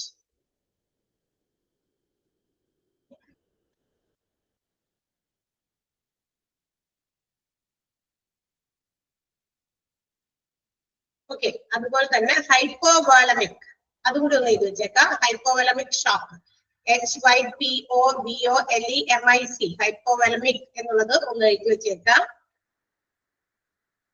അവിടെ തന്നെ ഹൈഫൻ ഇട്ടിട്ട് എഴുതിയാൽ മതി. ആ വേർഡ് കിടക്കുന്നത് ഏകദേശം മാർജിന്റെ അറ്റത്തായിട്ട് ആണ് കിടക്കുന്നത്, അതുകൊണ്ട് തന്നെ അവിടെ എഴുതിയാലും മതി ഒരു ഹൈഫൻ ഇട്ടിട്ട്. Condition of condition of low volume LOW ആണ് കേട്ടോ. ലോ കുറഞ്ഞത് എന്നർത്ഥം. Low volume of water or blood. വെള്ളത്തിന്റെയോ ബ്ലഡിന്റെയൊക്കെ ആ വ്യാപ്തി, ആ വോളിയം കുറവുണ്ടാകുന്ന ഒരു അവസ്ഥ തന്നെയാണ് ഹൈപ്പോവോലമിക്. അതുകൊണ്ട് ഉണ്ടാകുന്ന ഒരു പ്രത്യേക ഷോക്കാണ്. ഓക്കെ,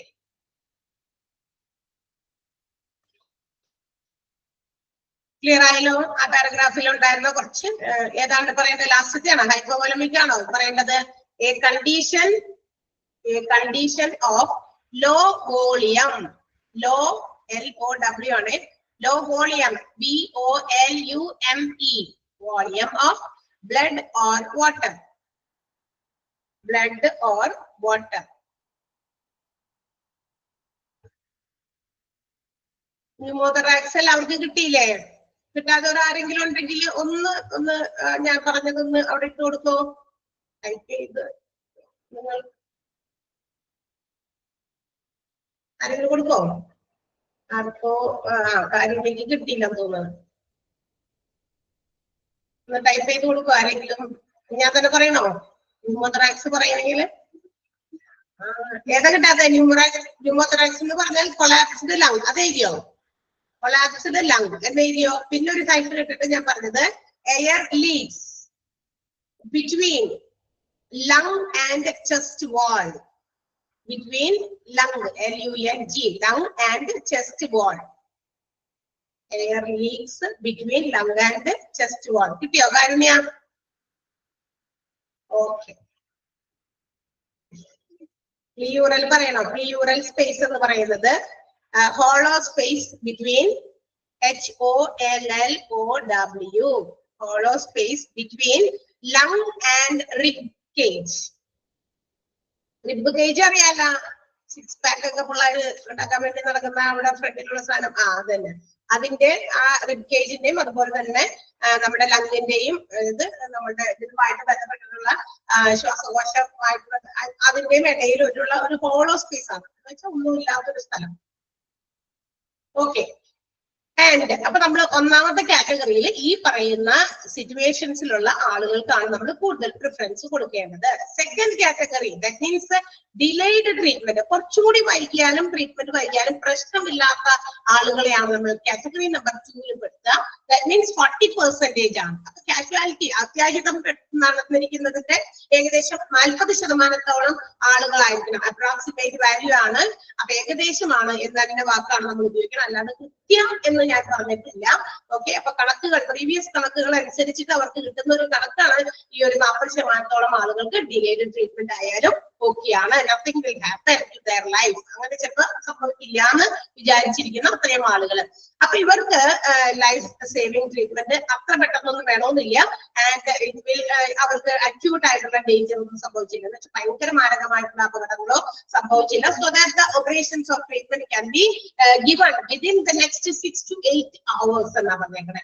അവർക്ക് വേണമെങ്കിൽ ട്രീറ്റ്മെന്റ് 6 മണിക്കൂറോ അല്ലെങ്കിൽ 8 മണിക്കൂറോ കഴിഞ്ഞിട്ട് കൊടുത്താലും കുഴപ്പമില്ല. കാരണം എത്രയും പെട്ടെന്ന് കൊടുക്കേണ്ടവരെയാണ് പെട്ടെന്ന് തന്നെ ഈ ഡിസാസ്റ്റർ ഒക്കർ ചെയ്തിരിക്കുന്ന സൈറ്റിൽ നിന്ന് ഹോസ്പിറ്റലുകളിലേക്ക്. ഒരു ഹോസ്പിറ്റലിൽ ചിലപ്പോ എല്ലാവരെയും ഉൾക്കൊള്ളാൻ പറ്റിയെന്ന് വരില്ല.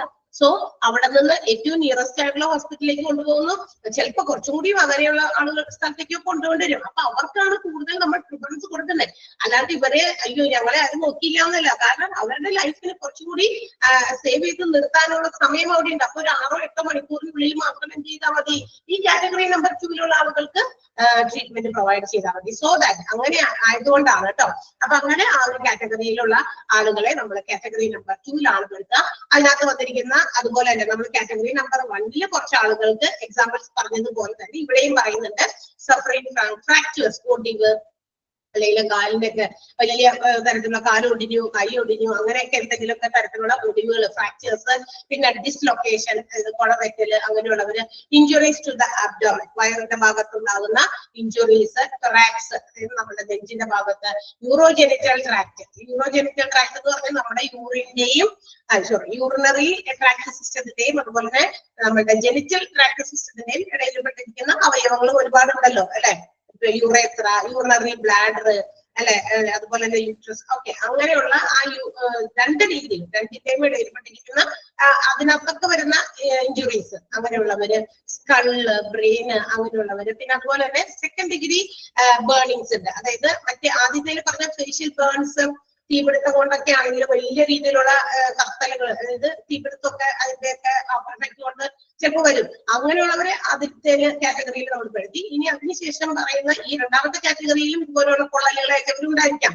20 to 30% ഓഫ് ദ ബോഡി, നമ്മുടെ ശരീരത്തിന്റെ ഏകദേശം 20% അല്ലെങ്കിൽ 30% മാത്രം ആണ് എന്ത് ചെയ്തിരിക്കുന്നത്, തീപിടുത്തത്തിന്റെ ആ ഒരു ആഘാതം ഉണ്ടായിരിക്കുന്നത്. പൊള്ളലേറ്റേക്കണേന്ന് വെച്ചിട്ടുണ്ടെങ്കിൽ അവർക്ക് കുറച്ചുകൂടി ഡിലേ ട്രീറ്റ്മെന്റ് ആയാലും കുഴപ്പമില്ല. കാരണം കൂടുതൽ പ്രിഫറൻസ് ഫേഷ്യൽ, തലയെ അല്ലെങ്കിൽ നെഞ്ചിന്റെ ഭാഗത്ത്, റെസ്പിറേറ്ററി ഭാഗം അല്ലെ നമ്മൾ ഫസ്റ്റ് കാറ്റഗറിയിൽ പറഞ്ഞത്. അപ്പൊ ഈ ഭാഗത്തൊക്കെയാണ് പൊള്ളലുകളൊക്കെ ഏറ്റെടുക്കണമെങ്കിൽ അവർക്ക് കൂടുതൽ പ്രിഫറൻസ് കിട്ടാം. മറ്റുള്ളവർക്ക് ചിലപ്പോൾ താഴേക്ക് ആണെങ്കിലും വലിയ പ്രശ്നമില്ല, അല്ലെ? ഇല്ലാന്നല്ല, എല്ലാവർക്കും വേദനയൊക്കെ എല്ലാവർക്കും ഒരുപോലെ തന്നെയാണ്. പക്ഷേ എങ്കിലും ലൈഫ് സേവ് ചെയ്യാൻ വേണ്ടിയിട്ട് നമ്മൾ ഇങ്ങനെ സോർട്ട് ചെയ്യുമ്പോൾ ഈ ഒരു കാര്യങ്ങൾക്ക് നമ്മൾ സെക്കൻഡ് ഒരു പ്രിഫറൻസ് ആണ് കൊടുക്കുക. അതുപോലെ തന്നെ അങ്ങനെ ബോഡിയുടെ ആ 30% to 20% തുടങ്ങി 30% വരെയുള്ള ആളുകൾക്ക് തീപ്പൊള്ളൽ ഏറ്റിട്ടുണ്ടെങ്കിൽ അത് ആ രീതിയിലുള്ള ട്രീറ്റ്മെന്റ് ഒക്കെ വരുന്നതൊക്കെ നമ്മൾ കാറ്റഗറി നമ്പർ 2 പഠിച്ചിരിക്കുന്നത്. അപ്പൊ അതൊന്ന് കുറച്ചൊന്ന് ഉദാഹരണങ്ങൾ നമ്മളൊന്ന് മാർക്ക് ചെയ്ത് വെച്ചേക്കാം കേട്ടോ. Suffering from fractures, dislocation, injuries to the abdomen, cataracts, പിന്നെ മാത്രമല്ല യൂറോജെനിറ്റൽ ട്രാക്ട്, സ്കൾ, ബ്രെയിൻ, പിന്നെ ബേൺസ് ഡാമേജ്. എങ്ങനെ 20 to 30% ഓഫ് ദ ബോഡി അവിടെ വരുന്നത് അണ്ടർലൈൻ ചെയ്ത് തേക്കാം. കാറ്റഗറി നമ്പർ 2 40% ആണ്. കാറ്റഗറി നമ്പർ 1 അപ്രോക്സിമേറ്റ്ലി 20% ആണ്. അതൊക്കെ അറിയാലോ, നിങ്ങൾ നേരത്തെ പഠിച്ചിട്ടുണ്ടെന്നാണ് എന്റെ ഒരു നിഗമനം, ഇല്ലേ? ഡിസാസ്റ്റർ മാനേജ്മെന്റ് നേരത്തെ പഠിച്ചിട്ടല്ലോ, അല്ലെ? ഇപ്പൊ ഒന്നുകൂടി അന്ന് പഠിച്ചത് ശരിയായില്ലെന്ന് തോന്നുന്നു. എനിക്ക് തോന്നുന്നു PG വീണ്ടും റിപ്പീറ്റ് ചെയ്ത് വന്നതുകൊണ്ട് ഒന്നുകൂടി പഠിച്ചോട്ടെ. കാരണം ഡിസാസ്റ്ററിനെയൊക്കെ നമ്മൾ എന്തായാലും മാനേജ് ചെയ്യാൻ നമ്മുടെ പങ്കാളിത്തം വളരെയധികം അത്യാവശ്യം വരേണ്ട ഒരു മേഖലയാണ്. ഓക്കെ, ഹോസ്പിറ്റൽ അഡ്മിനിസ്ട്രേറ്റർ ആയിട്ട് ഇരിക്കുന്ന ആളുകൾ ഹോസ്പിറ്റലിന്റെ മൊത്തം കാര്യങ്ങൾ മാനേജ് ചെയ്യാനല്ലേ നോക്കുന്നത്. സോ ദാറ്റ് ഇങ്ങനെയുള്ള ഡിസാസ്റ്റർ വരുമ്പോൾ നമുക്ക് കയ്യും കെട്ടി നോക്കിക്കാൻ പറ്റില്ലല്ലോ. അതുകൊണ്ട് നിങ്ങൾ നന്നായിട്ട് പഠിച്ചിട്ട് നിങ്ങൾ പോന്നാൽ മതി ഹോസ്പിറ്റലിനെ മാനേജ് ചെയ്യാൻ എന്നുള്ള ഉദ്ദേശത്തിലാണ് ഡിസാസ്റ്റർ മാനേജ്മെന്റ് എഗെയിൻ നിങ്ങളെ തേടി ഈ PG വന്നേക്കണം കേട്ടോ. അപ്പൊ അതൊന്നും നന്നായിട്ട് മനസ്സിലാക്കി പഠിക്കുക. ഇനി അവർ അടുത്ത പാരഗ്രാഫിൽ ഒരു കുഞ്ഞു കാര്യം പറഞ്ഞത്. എന്തായിരിക്കും ആ ഒരു കുഞ്ഞു കാര്യം എന്ന് പറയാ? ദാറ്റ് മീൻസ് ഈ പറയുന്ന നമ്മളിങ്ങനെ കാറ്റഗറി ഒക്കെ ആയിട്ട് തിരിച്ചു 1, 2, 3 എന്നൊക്കെ പറഞ്ഞ് കാറ്റഗറി ആയിട്ട് തിരിച്ചതാണ് അതിനകത്ത് പറഞ്ഞിട്ടുള്ള കാര്യം. അത് തന്നെയാണ്. അതെ, ഓക്കെ. എന്താണ് അതിനകത്ത് പറയുന്നതെന്ന് അറിയോ? അതായത് നമ്മളിങ്ങനെ കാറ്റഗറി 1, 2, 3 എന്നൊക്കെ തിരിച്ചാലും ഇൻ സം സിറ്റുവേഷൻസ്, ചില സാഹചര്യങ്ങളില് ചില ആളുകളെ ഇപ്പൊ ഈ സെക്കൻഡ് കാറ്റഗറിയിലേക്ക് ആണെന്ന് പറഞ്ഞ് നമ്മൾ മാറ്റി നിർത്തിയേക്കണ ചിലപ്പോ ഒരു വിഭാഗം ഉണ്ടല്ലോ. 40% ഓഫ് ദ ആളുകൾ ഇവർക്ക് ഇച്ചിരി ലാഗ് ചെയ്ത് ട്രീറ്റ്മെന്റ് കൊടുത്താൽ മതി എന്ന് വിചാരിച്ച് നമ്മളിട്ട് മാറ്റി നിർത്തിയിട്ടുണ്ടായിരിക്കും. പക്ഷേ they may be upgraded to category number 1 എന്നുകൂടി അവിടെ എടുത്ത് പറയുന്നുണ്ട്. അതെന്താ കാരണം? ചിലപ്പോ ഇവർക്ക് ചിലപ്പോ ആ പ്രത്യേക സാഹചര്യത്തിൽ വലിയ കുഴപ്പങ്ങളൊന്നും സംഭവിച്ചില്ല. ഫിസിക്കലി നോക്കി കഴിയുമ്പോൾ അത്ര വലിയ പ്രശ്നമൊന്നുമില്ല. പക്ഷെ ഈ പറയുന്ന ഡിസാസ്റ്റർ ഓക്കർ ചെയ്ത് കഴിയുമ്പോൾ ചിലപ്പോഴൊക്കെ മനുഷ്യന്മാർക്ക് എന്തുണ്ടാവും? പെട്ടെന്ന് ടെൻസ്ഡ് ആകാം. വലിയ രീതിയിൽ ആ ഇഞ്ചുറി അതിനേക്കാൾ വലിയ രീതിയിലുള്ള ആഘാതങ്ങൾ ഏറ്റെടുത്തുകൊണ്ട് ഉണ്ടാകുന്ന ചില പ്രശ്നങ്ങൾ ഉണ്ടാകാം. ചിലപ്പോൾ അവരുടെ സ്റ്റേജിലേക്ക് പോകും. അങ്ങനെ വരുമ്പോൾ അവർ വീണ്ടും നമ്മൾ കാറ്റഗറി നമ്പർ 1 ഉൾപ്പെടുത്തേണ്ടി വരും. സൈമൾട്ടേനിയസ്ലി അതുപോലെ തന്നെ കാറ്റഗറി നമ്പർ 1 എന്ന് നമ്മൾ വിചാരിച്ചിരുന്ന ആളുകൾ ചിലപ്പോൾ അവരുടെ ലൈഫ് സേവിംഗ് ട്രീറ്റ്മെന്റ് കൊടുത്തു കഴിയുമ്പോൾ they can be categorized to category number 2. എന്ത് ചെയ്യാം? അവർക്ക് ഇനീഷ്യൽ ആ ട്രീറ്റ്മെന്റ് കൊണ്ട് കഴിയുമ്പോൾ they become well okay എന്ന് ആയിക്കഴിഞ്ഞാൽ അവരെ കുറച്ച് മാറ്റി ഇവോക്കേറ്റ് ചെയ്ത് എവിടെയെങ്കിലും മാറ്റി ഒന്ന് എന്താ പറയാ അവർക്ക് ഒരു സ്ഥലം പ്രൊവൈഡ് ചെയ്ത് അവരെ ഇരുത്തി അവർക്ക് എന്ത് ചെയ്യാം? അവർക്ക് വേണമെങ്കിൽ ICU അവരൊന്നും കൊടുക്കേണ്ടി വരില്ല. അല്ലാതെ തന്നെ അവിടെയൊക്കെ മാറ്റി നിർത്തി അവർക്ക് ബാക്കിയുള്ള ട്രീറ്റ്മെന്റ് വേറെ ഇത് അത്രയും വലിയ ഒരു എന്താ പറയാ ഇത് കൊടുക്കാതെ നമുക്ക് വേണമെങ്കിൽ കുറച്ചുകൂടി മാറ്റി ട്രീറ്റ്മെന്റ് കൊടുക്കാം. അങ്ങനെയും ചെയ്യാൻ പറ്റുന്നുണ്ട്. അപ്പൊ കാറ്റഗറി ചിലപ്പോൾ അങ്ങനെ ഇങ്ങോട്ടും മാറാൻ സാധ്യതയുണ്ട് എന്നാണ് ആ ഒരു കുഞ്ഞു പാരഗ്രാഫിൽ അവിടെ പറഞ്ഞേക്കുന്നത്. ക്ലിയർ ആയോ? ക്ലിയർ അല്ലേ? മനസ്സിലായല്ലോ അവിടെ വരെ? Okay, yes. And the third one is minimum treatment അല്ലെങ്കിൽ മിനിമൽ ട്രീറ്റ്മെന്റ് ആവശ്യമുള്ള തേർഡ് കാറ്റഗറി. ഏറ്റവും കുറച്ച് മാത്രം, അതായത് ഫസ്റ്റ് എയ്ഡ് പോലെയുള്ള എന്തെങ്കിലും ട്രീറ്റ്മെന്റ് മാത്രം ആവശ്യമുള്ള കാറ്റഗറിയാണ് മിനിമം ട്രീറ്റ്മെന്റ് കാറ്റഗറി അല്ലെങ്കിൽ കാറ്റഗറി നമ്പർ 3. അതും ഇതുപോലെ തന്നെ 40% അപ്രോക്സിമേറ്റ്ലി 40% ഓഫ് ദ കാഷ്വാലിറ്റീസ് ആയിരിക്കാം ആ ഒരു വിഭാഗത്തിൽ വന്നിരിക്കുക. അങ്ങനെ വരുമ്പോൾ ഇവരെയും അതുപോലെ തന്നെ ഡോക്ടേഴ്സിന്റെയും സെലക്ട് ചെയ്ത് അവർക്ക് വേണ്ട കുറച്ച് വൂൺസ് ഒക്കെ, അതായത് ചില മുറിവുകളോ അങ്ങനെ പരിക്കുകളൊക്കെ ആയിരിക്കാം, അതിനുള്ള അങ്ങനെയുള്ള ശുശ്രൂഷകളൊക്കെ കൊടുക്കുക. ഇനി കാഷ്വാലിറ്റീസ് ഇന്ന് ഈ മൈനർ വൂൺസ് ഒക്കെ ആളുകളെ ഒക്കെ അതൊക്കെയാണെന്ന് തരംതിരിച്ചൊക്കെ എടുത്ത് അങ്ങനെ കാറ്റഗറൈസ് ചെയ്ത് തേർഡ് കാറ്റഗറിയിൽ എടുത്തുന്നു. അങ്ങനെയുള്ള കാര്യങ്ങൾ എന്തൊക്കെയാണെന്ന് വീണ്ടും പറയുന്നുണ്ട്. അതിനും കുറച്ച് എക്സാമ്പിൾസ് പറയുന്നുണ്ട്. മൈനർ വൂൺസ്, വളരെ ചെറിയ പരിക്കുകൾ, അല്ലെങ്കിൽ മുറിവുകള്, ഫ്രാക്ചേഴ്സ്, അതുപോലെ തന്നെ ചെറിയ എല്ലുകൊണ്ടൊക്കെ, വലിയ കാലോ കയ്യോ അല്ലെങ്കിൽ ഒരു ഭാഗം മൊത്തത്തില് ഒടിഞ്ഞോ തകർന്നൊന്നും പോയിട്ടില്ല, ചെറിയ ചെറിയ ഫ്രാക്ഷൻസ് ആയിരിക്കാം. അതുപോലെ തന്നെ സ്മോൾ ബോൺസ്, ചെറിയ എല്ലുകള് പൊട്ടുക, സ്ട്രെയിൻസ്. സ്ട്രെയിൻസ് എന്താണ്? സ്ട്രെയിൻസ് എന്ന് കേട്ടിട്ടുണ്ടോ? സ്ട്രെയിൻസ് എന്ന് പറയുന്നത് ഈ പറയുന്ന പോലെ നമ്മളുടെ എന്താ പറയാ, അതന്നെ ഉളുക്ക്, അതന്നെ ഉളുങ്ങൊക്കെ ചെയ്യൂലേ, അതന്നെ അതന്നെ ഉളുക്കൊക്കെ വരുമ്പോ ആളുകൾക്ക് അനങ്ങാനൊന്നും ചിലപ്പോ പറ്റില്ല, വേദനയും കൊണ്ടൊക്കെ ആയിരിക്കും. അങ്ങനെ ഉണ്ടെങ്കിൽ അവർക്കൊക്കെ ആദ്യം തന്നെ അങ്ങനെയുള്ള പെയിന്റെ എന്താ പറയാ അതൊന്ന് സ്റ്റോപ്പ് ചെയ്യാൻ വേണ്ടിയിട്ടുള്ള മെഡിസിൻസ് അങ്ങനെയൊക്കെ കൊടുത്താൽ മതിയായിരിക്കും. ഓക്കെ അതൊക്കെയാണ് കേട്ടോ. അപ്പൊ ഉളുക്ക്, അതുപോലെ തന്നെ സെക്കൻഡ് ഡിഗ്രി ബേൺസ്, ഫസ്റ്റ് ഡിഗ്രിയിലോ സെക്കൻഡ് ഡിഗ്രി ബേണുകളൊക്കെ, അതായത് കുറച്ചധികം എന്താ പറയാ 20% കുറവ് മാത്രമാണ് ബേൺസ് ഒക്കെ ഉണ്ടായിട്ടുണ്ടെങ്കിൽ അങ്ങനെയുള്ളവർക്കൊക്കെ ഫസ്റ്റ് എയ്ഡ് മാത്രം ആവശ്യമുള്ളൂ. സഫീസ് പറഞ്ഞാൽ മതിയെന്ന്, അത്രയും മെഷേഴ്സ് ഓഫ് ഫസ്റ്റ് എയ്ഡിന്റെ മെഷറുകൾ മാത്രം ആവശ്യമുള്ള ട്രീറ്റ്മെന്റ് ആണ് ഈ കാറ്റഗറി നമ്പർ 3 കൊടുക്കേണ്ടത്. അതിനുശേഷം ഇതിനെ എല്ലാവരെയും അങ്ങനെയൊക്കെ ഷിഫ്റ്റ് ചെയ്ത് യുവോക്കേറ്റ് ചെയ്ത് ഹോസ്പിറ്റൽസിലേക്കൊക്കെ മറ്റു പേഷ്യൻസിലേക്ക് എത്തിച്ചു കഴിഞ്ഞെങ്കിൽ ഇനി സമയമുണ്ട്. കാരണം ഇവർക്ക് ലാസ്റ്റ് പ്രിഫറൻസ് ആണ്. ഇവരെ എന്ത് ചെയ്യാം, അതിനുശേഷം സമയമൊക്കെ എടുത്ത് ഇവർക്ക് മെഡിക്കൽ ട്രീറ്റ്മെന്റ് ആവശ്യമുണ്ടെങ്കിൽ അവരെ ഹോസ്പിറ്റൽസിലേക്ക് ഷിഫ്റ്റ് ചെയ്യാം. അത് ലാസ്റ്റ് ആണ്. ഓക്കെ, ആ ഒരു പ്രിഫറൻസിന്റെ കാര്യത്തിൽ ലാസ്റ്റ് സ്റ്റേജിലാണെന്ന് മാത്രം. ഇവർക്ക് വേദന എടുക്കില്ലേ, അല്ലെങ്കിൽ ഒടിവ് എല്ലൊക്കെ ഒരു കുഞ്ഞ് എല്ലൊക്കെ നമ്മുടെ കൈ വിരൽ ഒടിഞ്ഞു പോയി അല്ലെങ്കിൽ ഒടിഞ്ഞു കിടക്കുകയാണ്, അവർക്ക് ഹോസ്പിറ്റലൈസേഷൻ കൊടുക്കും, അല്ലെങ്കിൽ അവർക്ക് ഹോസ്പിറ്റലിലെ ട്രീറ്റ്മെന്റ് മെഡിക്കൽ ട്രീറ്റ്മെന്റ് പ്രൊവൈഡ് ചെയ്യും. പക്ഷെ പ്രിഫറൻസ് ലാസ്റ്റ് ആയിരിക്കും മാത്രം. കാരണം മൈനർ വൂൺസ് അങ്ങനെയൊക്കെയുള്ള ഉള്ളൂ. അതുകൊണ്ട് തന്നെ അങ്ങനെയുള്ള സിറ്റുവേഷൻസിൽ അവർക്ക് കാറ്റഗറി നമ്പർ 3 പെടുത്തുന്നു. അതിനുശേഷം എല്ലാവരെയും ഷിഫ്റ്റ് ചെയ്തതിനു ശേഷമായിരിക്കും ഇവരെ ഷിഫ്റ്റ് ചെയ്യാം. ഇനി ഇതിൽ നിന്നും ഇതുപോലെ തന്നെ കാറ്റഗറി നമ്പർ 2ലേക്കോ 1ലേക്കോ ഒക്കെ മാറാനും സാധ്യതയുണ്ട്. ഇവരും കാറ്റഗറി നമ്പർ 3ലായിരുന്നവരും. അതുപോലെ ഇപ്പൊ ഇത്തരം ഫിസിക്കലായിട്ടുള്ള മുറിവുകളും ചതവുകളും ഒക്കെ അല്ലാതെ മനുഷ്യന്മാർക്ക് പെട്ടെന്ന് ഇങ്ങനെയുള്ള ആഘാതങ്ങളൊക്കെ ചിലപ്പോൾ ചിലർക്ക് താങ്ങാൻ പറ്റില്ല. അവർക്ക് താങ്ങാൻ പറ്റില്ല, അവർക്ക് മെന്റലി താങ്ങാൻ പറ്റില്ല. മെന്റലി ഡിപ്രസ്ഡ് ആയി പോയി കഴിഞ്ഞാൽ ഫിസിക്കലി നമ്മൾ എത്ര ഏബിൾഡ് ആണെങ്കിലും നമ്മൾ എന്ത് വെച്ചു തകർന്നു അല്ലെ. ചില രോഗങ്ങളൊക്കെ വരുമ്പോ പറയില്ലേ, നമ്മള് ഫിസിക്കലി അല്ലേ നമുക്ക് ആവശ്യം വന്നേക്കണേ. ക്യാൻസർ പോലെയുള്ള രോഗങ്ങളൊക്കെ വരുമ്പോ ആളുകൾക്ക് നമ്മൾ മെന്റൽ സ്ട്രെങ്ത് കൊടുക്കണം, നമ്മൾ അതിനെ അതിജീവിക്കും എന്നുള്ള ആ ഒരു മൈൻഡ് നമ്മളുടെ ഉള്ളിൽ വരണം. അല്ലാതെ നമ്മൾ ഡെസ്പ് ആയി പോയി കഴിഞ്ഞാൽ, നമ്മൾ ഡിപ്രസ്ഡ് ആയി പോയി കഴിഞ്ഞാൽ, ഇന്ന് രോഗം എനിക്ക് വന്നല്ലോ, ഇനി എനിക്കൊരു ഉയർത്തെഴുന്നേൽപ്പ് ഇല്ല എന്നൊക്കെ നമ്മൾ ചിന്തിക്കുന്നിടത്ത് നമ്മളുടെ എന്താ പറയാ ഇത് താഴേക്ക് പോകും. അതേസമയം നമ്മൾ പ്രിപ്പയർഡ് ആയിട്ടില്ല. നമുക്കറിയാം ഇന്നത്തെ കാലത്ത് നമ്മൾ എത്ര ശ്രദ്ധിച്ചാലും നമ്മളെ തേടിയിരിക്കുന്ന ഒരുപാട് അസുഖങ്ങളുടെ ഒരു വര തന്നെ ഉണ്ട്. കാരണം നമ്മുടെ ലൈഫ് സ്റ്റൈലൊക്കെ തന്നെയാണ്. ഓക്കെ, അപ്പൊ അത് മനസ്സിലായല്ലോ. അതന്നെ, നമ്മുടെ കോൺഫിഡൻസ് ഇല്ലാതാകും. നമ്മളുടെ കോൺഫിഡൻസ് ഇല്ലാതായി കഴിഞ്ഞാൽ നമ്മൾ ഡിപ്രസ്ഡ് ആകും. ഡിപ്രഷൻ എന്തിലേക്ക് നയിക്കും? പല രീതിയിലുള്ള ബാക്കിയുള്ള അസുഖങ്ങളിലേക്ക് നയിക്കും. അപ്പൊ അത്തരം അസുഖങ്ങളൊക്കെ വരുമ്പോൾ നമ്മൾ പിന്നെ വീണ്ടും ഡള്ളായി പോകും. നമ്മൾ അതിൽ നിന്ന് ഓവർകം ചെയ്ത് വരാനായിട്ട് സാധിക്കില്ല. എത്ര ആളുകൾ അങ്ങനത്തെ കാര്യങ്ങളൊക്കെ ഉണ്ടായിട്ട് അതിജീവിച്ച് മുന്നേറി ജീവിതത്തിലേക്ക് തിരിച്ചു വന്നിരിക്കുന്ന ഒത്തിരി ആളുകളൊക്കെ ഉണ്ട് അല്ലെ.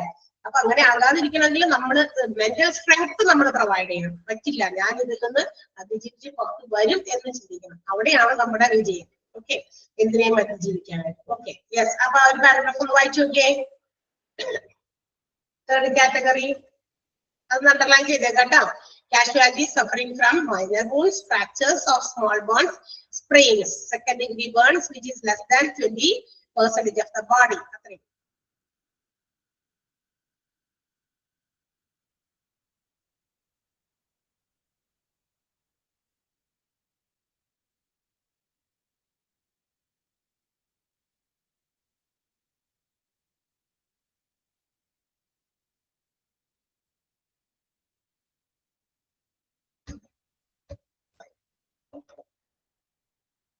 കഴിഞ്ഞോ?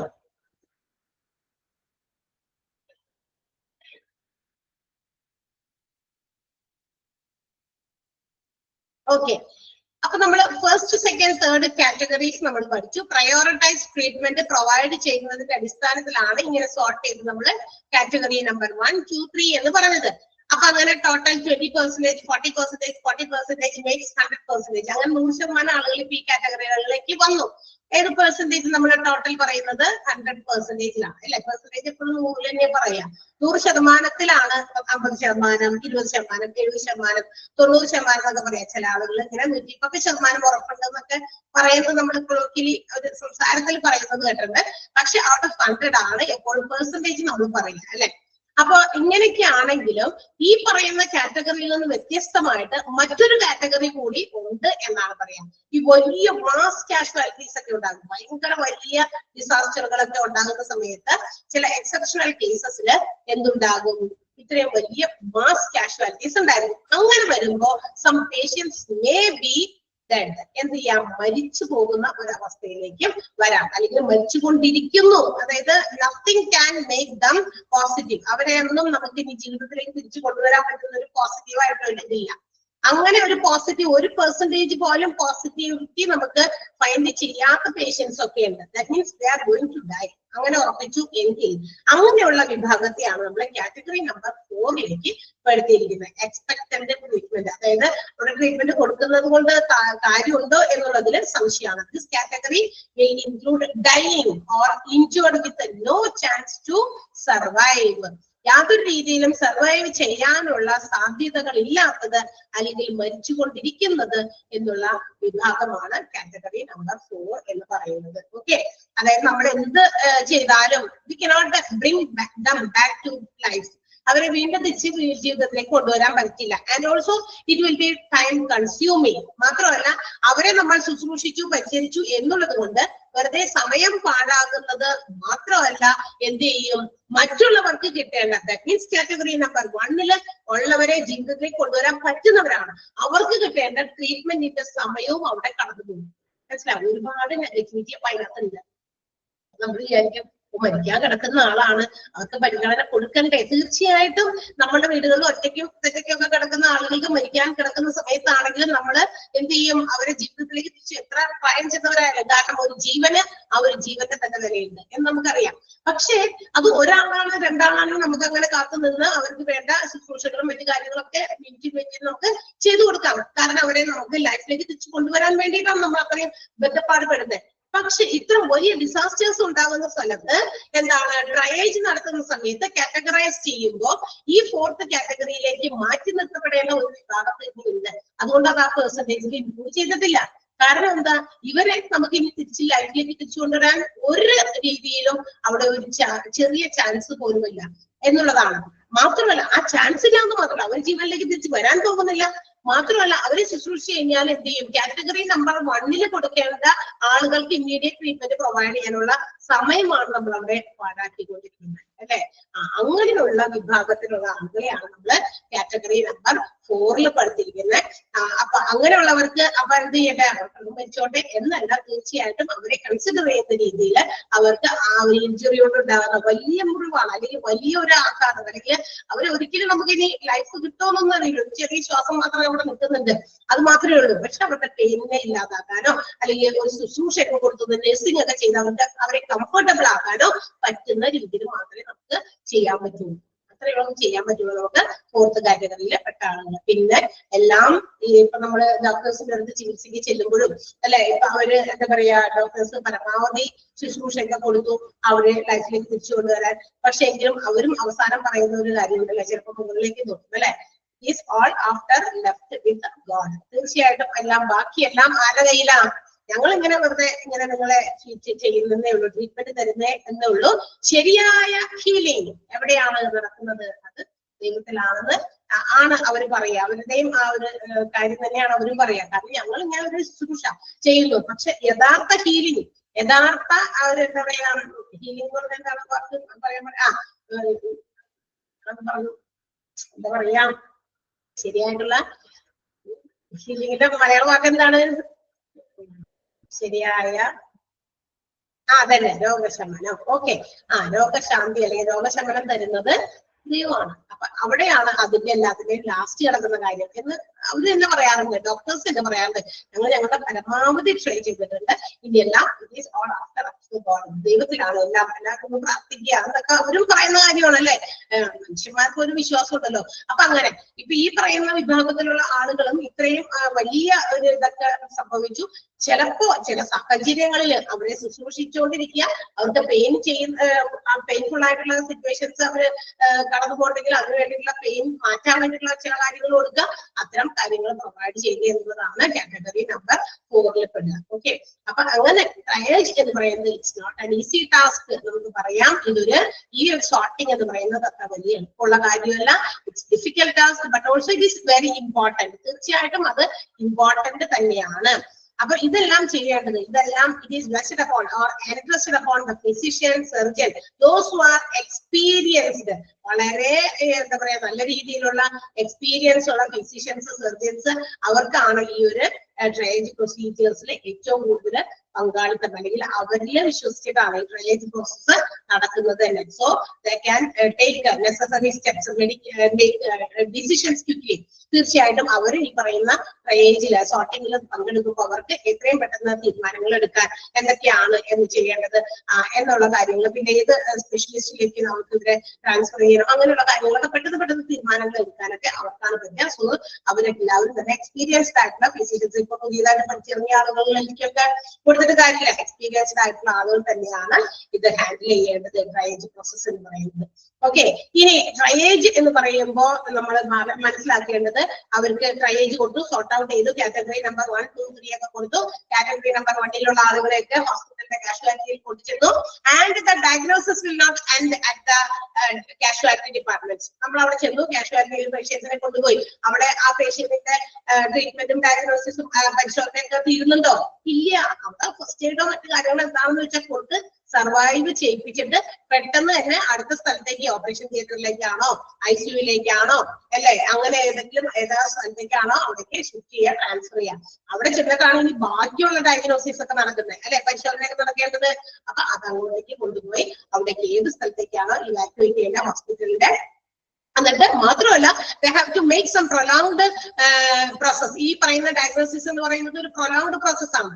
തീർച്ചയായിട്ടും അവിടെ ഏത് ഡിപ്പാർട്ട്മെന്റിലേക്ക് മാറ്റി അവിടെ പോയിട്ട് ഇടയ്ക്കിടയ്ക്ക് പരിശോധനയും മറ്റു കാര്യങ്ങളും ഒക്കെ ചെയ്തുകൊണ്ടിരിക്കണം. അങ്ങനെ ചെയ്ത് അവര് റിക്കവറിംഗ് കണ്ടീഷൻസിലേക്ക് കൊണ്ടുവരിക, അല്ലെ, എന്നുള്ളതാണ്. അപ്പൊ അല്ലാതെ ട്രയൽസ് നടത്തി സോർട്ട് ഔട്ട് ചെയ്തു, കാഷ്വാലിറ്റിയും കൊണ്ടുപോയി പേഷ്യൻസിന് നോക്കിയിട്ട് ഓക്കെയാണ്, പ്രശ്നമൊന്നുമില്ല, ICUയിലേക്ക് വരില്ല, ഇല്ല, അവിടെ തീർന്നിട്ടില്ല. അവിടെ ഡയഗ്നോസിസ് വെറുതെ ആരംഭിച്ചിട്ടേ ഉള്ളൂ. ബാക്കിയുള്ള procedures have to be done. ഒരു പേഷ്യന്റും റിക്കവർ ചെയ്ത് സർവൈവ് ചെയ്ത് ശരിയായ രീതിയിൽ നോർമൽ കണ്ടീഷൻസിലേക്ക് വരുന്നത് വരെ അത് ആ പ്രൊസീജിയർ ഇങ്ങനെ തുടർന്നുകൊണ്ടിരിക്കും. പക്ഷെ ഇതൊക്കെയാണെങ്കിലും അത്തരം സിറ്റുവേഷൻസിൽ more doctors, more nurses, more staff, അവിടെ ഇത്തരം ഡിസാസ്റ്റേഴ്സ് ഉണ്ടാകുമ്പോൾ അധികം ഡോക്ടേഴ്സിന്റെ സഹായം അല്ലെങ്കിൽ ശുശ്രൂഷ, നഴ്സസിന്റെ അതുപോലെ മറ്റ് സ്റ്റാഫുകളുടെ ഒക്കെ ഒത്തിരി ആളുകളുടെ ഒക്കെ ആ ഒരു ഹെൽപ്പ് അവിടെ വേണ്ടിവരും. Because of the influx of casualties എന്ന് പറഞ്ഞിരിക്കുന്നത്. എന്താ ഇൻഫ്ലക്സ് എന്ന് പറഞ്ഞാൽ?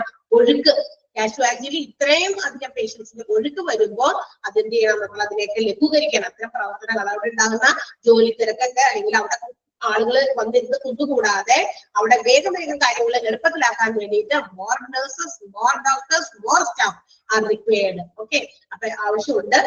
അതല്ലെങ്കിൽ it will be situation will be worsened, അല്ലെങ്കിൽ അവസ്ഥ വളരെയധികം മോശമായി പോകും. ഹോസ്പിറ്റൽസിന്റെ എന്താ പറയാ അപാകതകൾ കൊണ്ട്, അല്ലെങ്കിൽ അവര് വെൽ പ്രിപ്പയർഡ് അല്ലാത്തത് കൊണ്ട് അങ്ങനെ സംഭവിച്ചു, കൂടുതൽ ആളുകൾക്ക് ജീവൻ നഷ്ടപ്പെട്ടു എന്നുള്ള പേരൊക്കെ വരും, അല്ലെ. അത് നാട്ടിന് മോശമല്ലേ, അല്ലെ. ഒരു ഹോസ്പിറ്റൽ ഒരു നാട്ടിലുണ്ടായിട്ട് ഇത്രയധികം ഒരു ഡിസാസ്റ്റർ ഉണ്ടായി ഒത്തിരി ആളുകളെ കൊണ്ടുവരുമ്പോ അവരെ ശുശ്രൂഷിക്കാനുള്ള അത്രയും സഫീഷ്യന്റ് ആയിട്ടുള്ള ഡോക്ടേഴ്സിന്റെ അവൈലബിലിറ്റി ഉണ്ടായില്ല, നഴ്സസ് ഉണ്ടായിരുന്നില്ല, കാഷ്വാലിറ്റിയിൽ അതിനുള്ള സൗകര്യം ഉണ്ടായില്ല എന്നൊക്കെ പറയുന്നത് അതൊരു മോശമാണ്.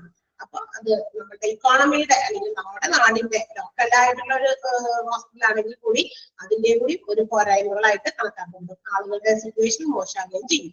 ഓക്കെ, അപ്പൊ അത്രയുമാണ് നമ്മളുടെ ഡിസാസ്റ്ററിന്റെ കാറ്റഗറൈസ് ചെയ്തിട്ട് നമുക്ക് പറയാനുള്ളത്. ആ കാറ്റഗറികൾ 1, 2, 3, 4 വരെ നമ്മൾ നന്നായിട്ട് വായിച്ചൊക്കെ നോക്കണം കേട്ടോ. ഒന്ന് നോക്കിയത് ആ ഒരു പാരഗ്രാഫ് ലാസ്റ്റത്തെ.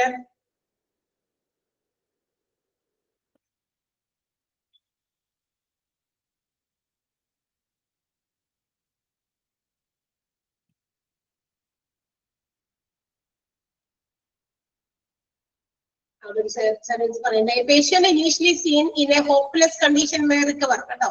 അതായത് ഒരു ഹോസ്പിറ്റലിൽ നമ്മൾ കൊണ്ടുവരുന്ന ഇത്തരം കാഷ്വാലിറ്റിയിൽ ഓരോ സ്റ്റേജസിൽ അല്ലെങ്കിൽ ഓരോ കാറ്റഗറിയിൽ പെട്ടിരിക്കുന്ന ആളുകളെ കൊണ്ടുവരുമ്പോൾ ചിലപ്പോൾ നമ്മൾ ഒട്ടും പ്രതീക്ഷയില്ല അത് മരിക്കും എന്ന് വിചാരിക്കുന്ന ആളുകൾ ചിലപ്പോൾ ജീവനിലേക്ക് റിക്കവർ ചെയ്ത് തിരിച്ചു വരാൻ സാധ്യതയുണ്ട്. അത് അർജന്റായിട്ട് നമുക്ക് അവർക്ക് ട്രീറ്റ്മെന്റ് കൊടുത്താൽ തീർച്ചയായിട്ടും നമ്മൾ ഹോപ്പ്ലെസ് കണ്ടീഷനിൽ കൊണ്ടുവരുന്ന പേഷ്യൻസിനെയും അല്ലെങ്കിൽ മരണത്തോട് അടുത്ത് കിടക്കുന്ന ആളുകളെയും നമുക്ക് തിരിച്ച് ജീവനിലേക്ക് കൊണ്ടുവരാനും പറ്റും കേട്ടോ.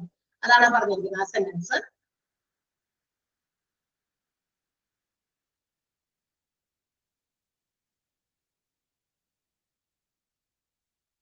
ഓക്കെ, അടുത്ത ടോപ്പിക് നമുക്ക് മെഡിക്കൽ കമാൻഡ് പോസ്റ്റ് നാളെ എടുക്കാം. അപ്പൊ ഇതുവരെയുള്ളത് നന്നായിട്ട് വായിച്ചിട്ട് വരിക അല്ലെ. എളുപ്പമല്ലേ? കുഴപ്പമൊന്നുമില്ലല്ലോ വായിക്കാനും മനസ്സിലാക്കാനും.